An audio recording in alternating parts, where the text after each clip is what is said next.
स्वभावचिन्मयानन्दं कृपापूर्णं जगत्पतिं हरिषड्वर्गजेतारं नित्यानन्दगुरुं भजे स्वभावचिन्मयानन्द. There is a very beautiful story about a great saint called Dakshinamurti Swamigal. His presence was such an intense presence, so powerful. He was from southern part of India, a very highly evolved, enlightened being. He was a Paramahamsa, means never used to wear clothes, always lived a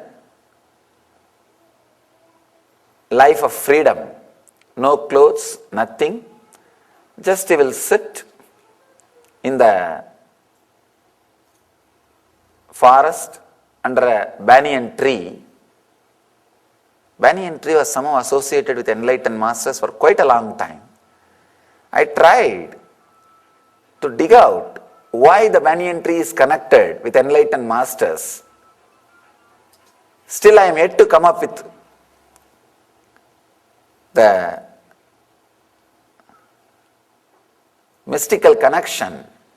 Logically, I am not able to find out the reason, but from time immemorial, there is a deep connection between banyan tree and enlightened masters.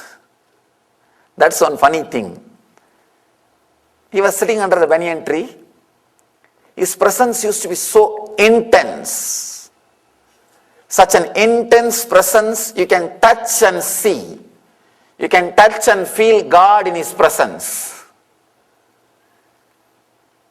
Neither you need to talk, nor he needs to talk.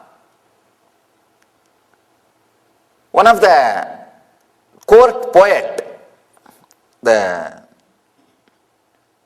each court will have a poet.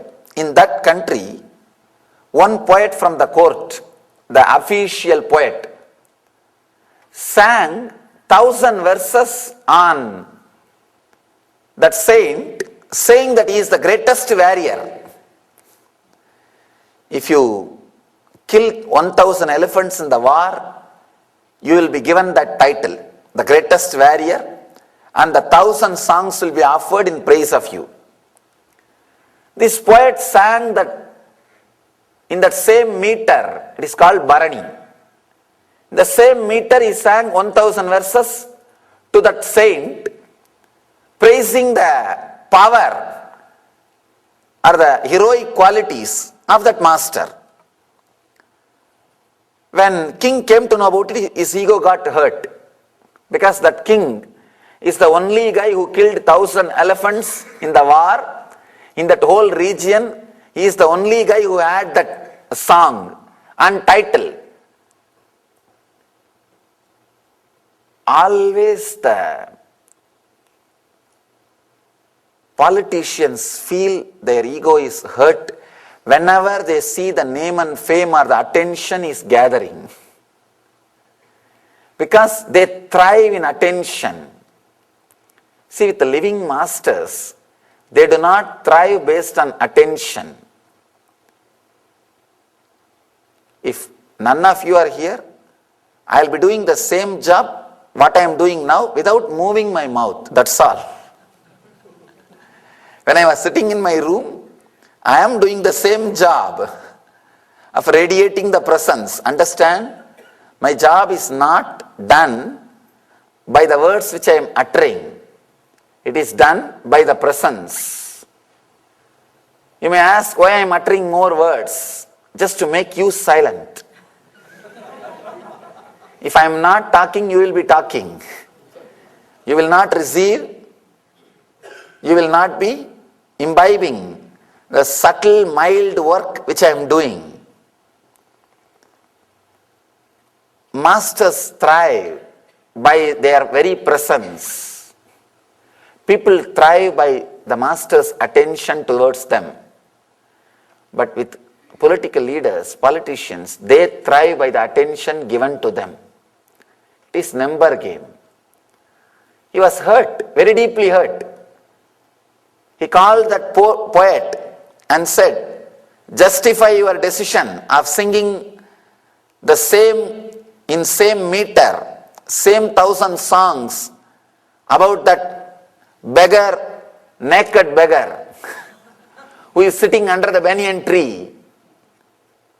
You sang 1,000 verses on him, singing his glory and his heroism.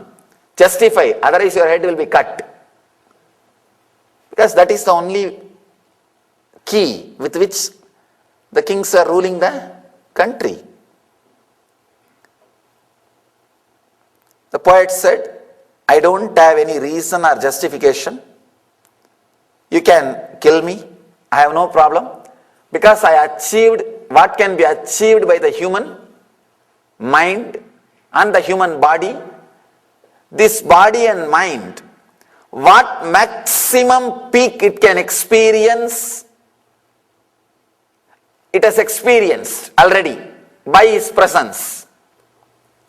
In His presence, I have experienced the peak which I can have through this body mind. So now there is no use by this body mind. If you want, you can separate them, you can destroy them, I have no problem. But I can tell you one thing, because I ate your food, I wanted to tell one word. If you have time or little patience, try going and sitting in His presence only once. That's all I am saying. Nothing else. This guy, this king, fortunately, even though he was caught by ego, he heard many stories about enlightened beings in the earlier times, in the young age. That is one great thing in India. One great thing in India. Sometimes you may have a mood swing. You may have ego, arrogance, depression. But always, you know, corner of your mind, heart, the existence of enlightened beings is true. An existence of higher conscious state is true. If you work, you can have it.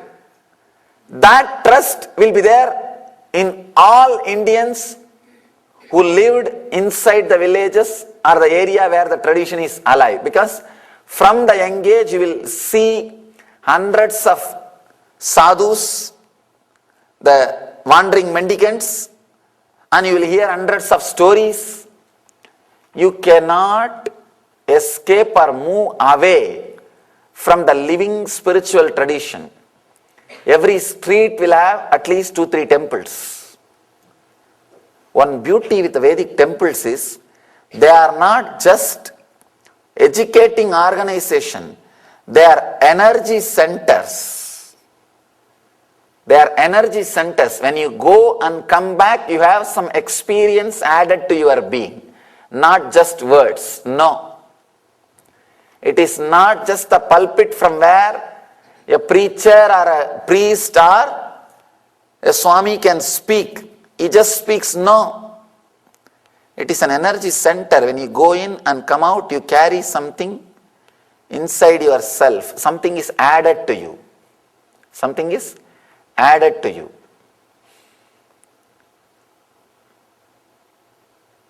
He knows there is something beyond him. So he decides, all right, let me give a chance before killing this poor guy. After all, it's a 1 hour journey. He goes there. Now the story takes a new turn. It's such a beautiful, intense description. The king goes with his whole paraphernalia. Means ministers, the citizens, the leading citizens, all of them go there.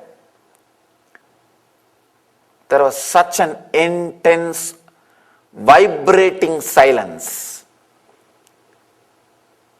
Not only he, the enlightened being, was silent, Even the tree was celebrating that silence. The tree was standing on the silence. It was rooted in silence. Its movements were celebrating the silence. The moment king entered the banyan tree's shadow, something happened in him. He goes near. He came with the idea of straight away shouting or questioning. But suddenly, understand, when you observe an intense silence in master's body language, whether you want it or not, it will penetrate your inner space. People ask me many times, in India, 30,000-40,000 people sit and listen for 5-6 hours the public discourses and darshans, satsangs. At least it will be 3 hours. If there is some question answer or darshan, it will go more than that. In India, it is very difficult for that many people to sit silently because they are habituated only for political meeting. After 5-10 minutes, you can clap your hands and just get up and go, no problem. You need to give only attendance. But here, in our satsangs, it is not mobilized crowd. People ask me, and especially people who knows how difficult it is to create that mass and make them sit silently. They ask, for hours, 3-4 hours, how these people are sitting silently and listening intensely, and not a single person moves out. All I do is, before starting the discourse, I'll just sit like a stone for a few moments. Complete silence. When you are connected to somebody who is radiating intense silence, suddenly you will see the same silence is descending in your inner space and you are settling down. The transmission of silence happened between the master and the king.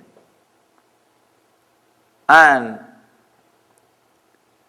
king not only did not utter any word, forgot about any word which he wants to utter. Just all he received is one nod by the master, indicating sit. He just moved the head, sit. King sat. Master did not even utter the word sit. He just moved the head, meaning sit. He just sat. Because king sat, the whole army sat. And master again resumed, entered into the silence. The silence was so intense. Neither king wanted to break, nor he had the energy or guts to break. It continued for 1 hour, 2 hours, 1 day, second day. Of course, beyond logic, 1 week passed. 1 week over. Neither king felt the thirst nor hunger or the idea of time. Understand? You will have idea of time or boredom only when there is thoughts. When there are no thoughts, you won't have an idea of time or boredom. Time is defined by thoughts. When thoughts drop, there is no time. There is no time. And story says, after 1 week, Master was so compassionate. He just moves his eyes, looks into the poet, his disciple, in a very jovial way. I think kingdom needs king back. To take care of the kingdom, he has to be there. He smiles. Suddenly, all of them come back to that normal mind or mood. They realized 1 week passed.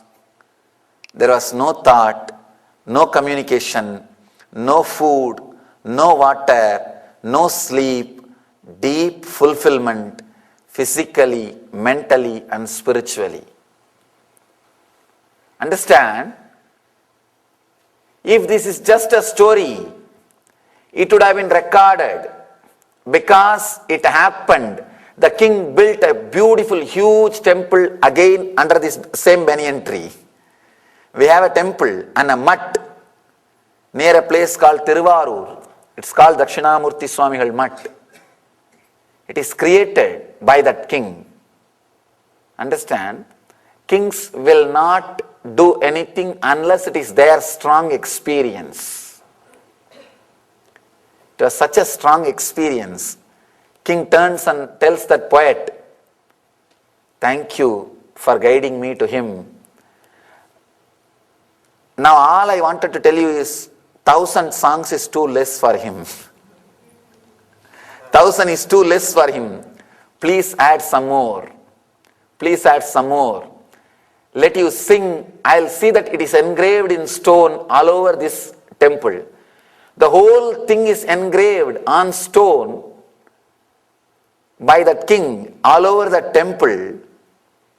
That power, that intensity, that energy." Of course, the king was fortunate to have that experience. He was also intense to have that experience. When you are intense, even in the outer world, if you are intense, suddenly you will see you don't need too many words from Master. Few words are enough. It leads to the experience.